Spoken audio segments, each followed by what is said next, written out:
আপনারা জানেন রোহিঙ্গাদের মতো আমাদের অবস্থা হয়ে গেছে।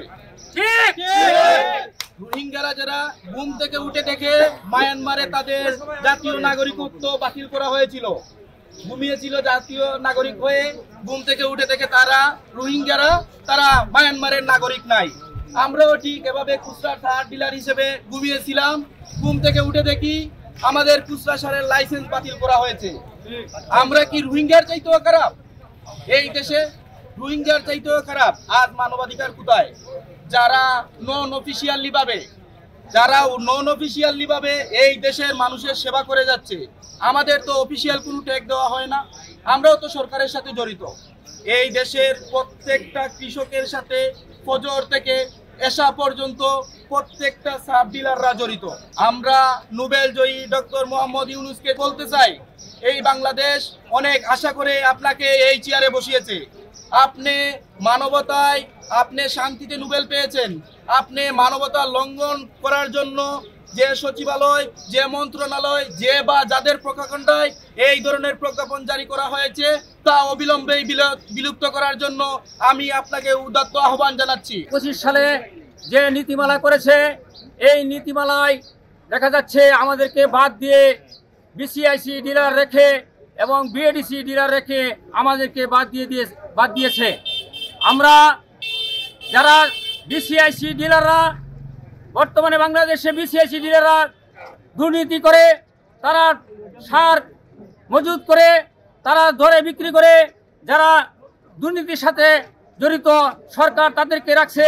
আর আমরা যারা 44,000 ডিলার সারা বাংলাদেশে আছি, আমরা কৃষকের সাথে সম্পর্ক, আমরা আজ 17-18 বছর যাবৎ আমরা ব্যবসা করে যাচ্ছি, আমরা কৃষককে সহযোগিতা করছি।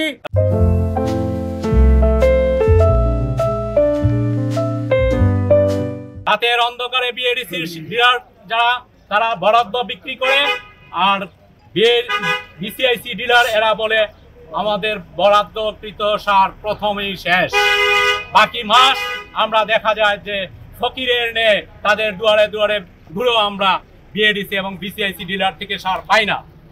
কিন্তু আমরা এই 68,000 বাংলাদেশের প্রতিটা গ্রামে 45,000 ডিলার আমরা ঠিকই তাদের কাছ থেকে বেশি দামে হোক, যেভাবে হোক আমরা নিয়ে আইসা কৃষকদেরকে সার দিয়ে যাচ্ছি। আজকে এই 1995 সালে প্রথম নীতিমালা হওয়ার পর এবং 2009-এর দ্বিতীয় নীতিমালা হওয়ার পর থেকেই।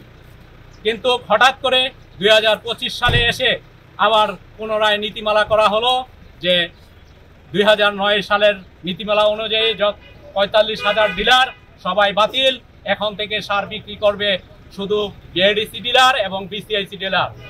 মাননীয় উপদেষ্টা এবং মাননীয় সচিব মহোদয়কে আমরা বলবো, আপনারা আসুন, গ্রামের প্রত্যেকটা কৃষকের কাছে যান, আপনারা যাচাই করুন, তাদের মতামত নিন। খুচরা ডিলার যারা 1 কেজি, 2 কেজি, আধা কেজি, 100 গ্রাম পর্যন্ত আমরা সার নিতে পারি খুচরা ডিলারের কাছে। বর্তমান সরকার আমাদের এই সার নীতিমালা 2009 সালের যে নীতি মাধ্যমে আমরা 30,000 টাকা সরকারি কোষাগারে আমরা জমা দিয়ে খুচরা সারের উপযুক্ত লাইসেন্স করেছিলাম, সেটা আমরা জানতে পারলাম মার্চ মাসের 31 পর্যন্ত বহাল থাকবে। কিন্তু আমরা যারা এই খুচরা সার বিক্রেতা, প্রতিটা ইউনিয়নে প্রতিটা কৃষকের দাবি আদায়ের মাধ্যমে প্রতিটা কৃষকের সুযোগ এবং সুবিধার্থে আমরা সার বিক্রি করে থাকি। কিন্তু বিষয় হলো আমাদেরকে সরকার কিভাবে দেখছে জানি না। বিসিআইসি ডিলাররা সরকার যেভাবে সার দেওয়ার কথা সেভাবে আমাদেরকে কখনো সার দেয়নি। বিসিআইসি ডিলাররা প্রতি বস্তাতে আমাদেরকে 70 টাকা 80 টাকা বলে নিয়ে থাকে।